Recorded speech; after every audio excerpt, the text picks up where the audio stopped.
Police में भी ठाकुरों पे, ब्राह्मणों पे लाठियां चार्ज उनके गले दबा करके उनको घसीटते हुए लेके गई। ये शिवम सिंह की हालत की है दिल्ली पुलिस ने। दिल्ली पुलिस की तानाशाही देखो। हम आजाद भारत में हैं कि गुलाम भारत में हैं। 10 साल के बच्चे को लाठी मारा गया, मुझे यहाँ लाठी पड़ी है। मोदी तानाशाही नहीं करेगी। एक बार बता दे रहा हूँ, नरेंद्र मोदी जी कान खोल के सुन लो, 2029 में गिर जाएंगे।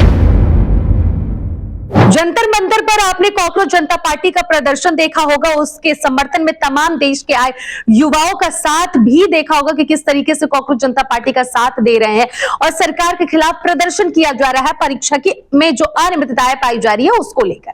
अब जंतर मंतर पर एक बार फिर से प्रदर्शन हो रहा है, लेकिन इस प्रदर्शन का साफ संकेत मिल रहा है कि अब भारतीय जनता पार्टी ठाकुर और ब्राह्मणों का विरोध कर रही है, जिनके वजह से वो वोट पाकर सत्ता में सरकार बनाई हुई है, जीत हासिल की है, अब उसकी विरोधी होती हुई नजर आ रही है। और ये बात हम नहीं कह रहे, ये बात इस बात का साक्ष्य प्रमाण है ये वीडियो।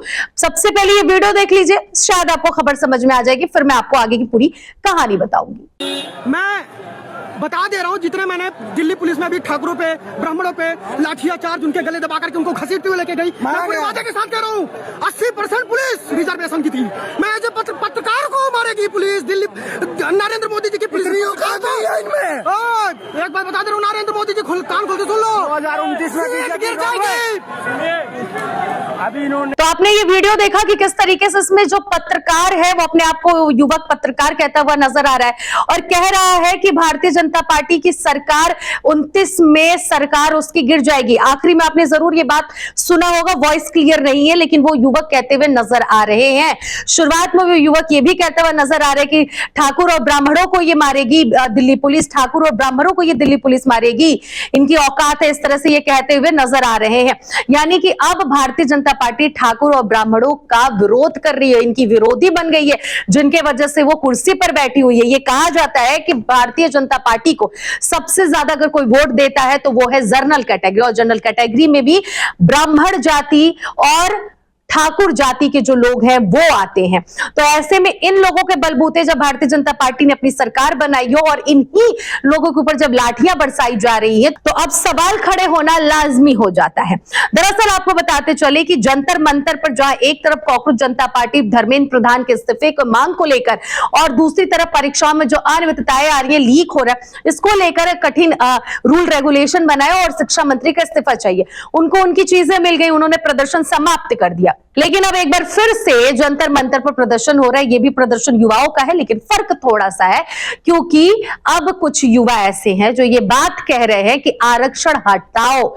जो आरक्षण जनरल कैटेगरी पर लागू किया गया है, हर एक कैटेगरी पर आरक्षण लागू है, लेकिन सबसे ज्यादा अगर देखा जाए तो आरक्षण जनरल कैटेगरी का उसके ऊपर लागू होता है। अगर उस जनरल कैटेगरी का कोई युवा दिन रात मेहनत कर परीक्षा देता है लेकिन उसके 1-2 नंबर कम आने से वो पीछे हट जाता है, लेकिन वही उसका दोस्त अगर जनरल कैटेगरी का नहीं है, ओबीसी है, एसटी है, एससी है, अगर इस कैटेगरी से आता है तो उसका सिलेक्शन हो जाता है क्योंकि उसके लिए एक नंबर निर्धारित है कि कट ऑफ अगर इतना आपके लिए आएगा तो आप उत्तीर्ण हो जाएंगे और आप उस परीक्षा को पास कर लेंगे। लेकिन वही जनरल कैटेगरी वालों के लिए ये चीजें नहीं है। तो अब सवाल वाकई में लाजमी है कि आखिरकार जनरल कैटेगरी वालों के लिए इतना ज्यादा बोझ क्यों, उनके सिर पर क्यों बोझ? क्या वो युवा नहीं है?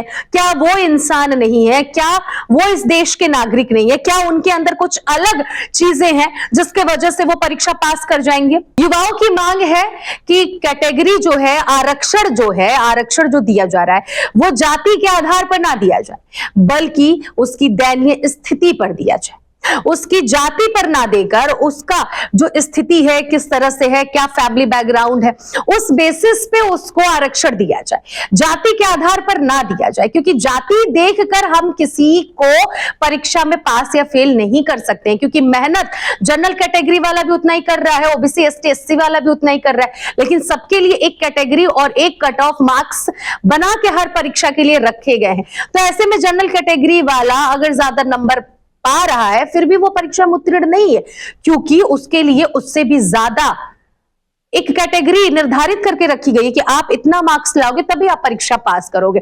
उदाहरण के तौर पर आपको छोटा सा एक फॉर्मूला बता दे रही हूं मैं। उदाहरण के तौर पे मान लीजिए कि एक परीक्षा है जिसके नंबर है पास होने के लिए 100 नंबर आप ला देंगे तो आप परीक्षा पास हो जाएंगे। हाईएस्ट नंबर है ये जनरल कैटेगरी वालों के लिए, ठीक है, आप मान लीजिए।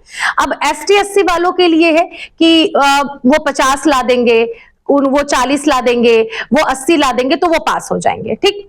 अब देखिए कि जो जनरल कैटेगरी वाला है वो 100 नंबर नहीं ला पा रहा है, वो सिर्फ 99 नंबर ला रहा है, लेकिन वो फेल हो जा रहा है।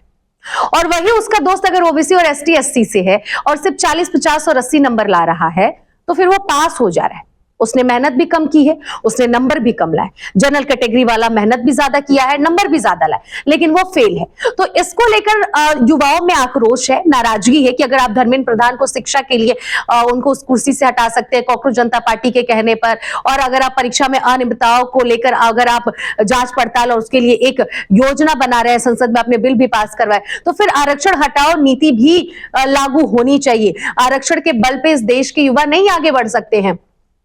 प्रधानमंत्री नरेंद्र मोदी कहते हैं कि विकसित भारत होगा तभी हम आगे बढ़ेंगे, देश के युवाओं का इसमें योगदान चाहिए। जब देश के युवा पढ़ लिख कर घर बैठे हैं कैटेगरी की वजह से कि हमारा कैटेगरी तो जनरल है, भाई हम तो पास ही नहीं होंगे, वो तो पहले से मान लिए कि हमारा दोस्त पास हो जाएगा या फिर हमारे जानने वाले OBC ST SC वाले पास हो जाएंगे, पर हम नहीं पास होंगे। वो पहले से अपने मन में इस बात को धारण करके रखा है, वो भी इसलिए क्योंकि उसे पता है कि वो 100 में से 100 नंबर ना लाके 99 ला दे तो वो फेल हो जाएगा, और उसका दोस्त या उसका जानने वाला 80, 40, 50 ला दे तो वो पास हो जाएगा। तो जाहिर सी बात है कि युवाओं में तो नाराजगी रहेगी ही रहेगी। इसके साथ ही साथ आपको बताते चले कि फिलहाल बताया जा रहा है, जैसा कि हमने आपको वीडियो देखा है कि उस वीडियो में किस तरह से वो युवा कह रहा है कि घसीटते हुए लेके गई है दिल्ली पुलिस, 2029 में अब सरकार नहीं रहेगी। तो अब नरेंद्र मोदी बहुत ही ज्यादा धर्म संकट में पड़ गए और भारतीय जनता पार्टी भी बहुत ज्यादा धर्म संकट में पड़ गई, जहां एक तरफ वो उन युवाओं का साथ दी है धर्मेंद्र प्रधान को हटाकर शिक्षा में पूरी तरीके से जो व्यवस्था है उसको स्ट्रॉन्ग करने के लिए, और अनियमितताओं को पूरा देखना है कि किस तरीके से अनियमितताएं हो रही है उसको दूर करने के लिए। तो दूसरी तरफ अब वो भी उसी देश के नागरिक हैं और उसी देश के युवा हैं जो फिर से जंतर मंतर पर प्रदर्शन कर रहे हैं, और इसलिए कर रहे हैं कि आप देश से आरक्षण हटाओ। फिलहाल आपको क्या लग रहा है, देश से आरक्षण हटना चाहिए क्या? जो general category OBC ST SC सभी के लिए जो अलग अलग कट ऑफ मार्क्स तैयार करके रखे जाते हैं हर एक परीक्षा के लिए, क्या वो होना चाहिए? क्या किसी के जाति से, किसी के धर्म के आधार पर परीक्षा होनी चाहिए और उसके आधार पर उसको मार्क्स लाना चाहिए? आखिर मेहनत वो भी बच्चा उतना कर रहा है, उससे ज्यादा कर रहा है, लेकिन उसका परीक्षा में पास होना इम्पॉसिबल है। तो जनरल कैटेगरी वालों के अंदर जो ये आक्रोश है जिसको लेकर वो प्रदर्शन कर रहे हैं, क्या ये उचित है? इसे हटना चाहिए? आप किसका सपोर्ट करते हैं? कमेंट बॉक्स में जरूर बताइएगा।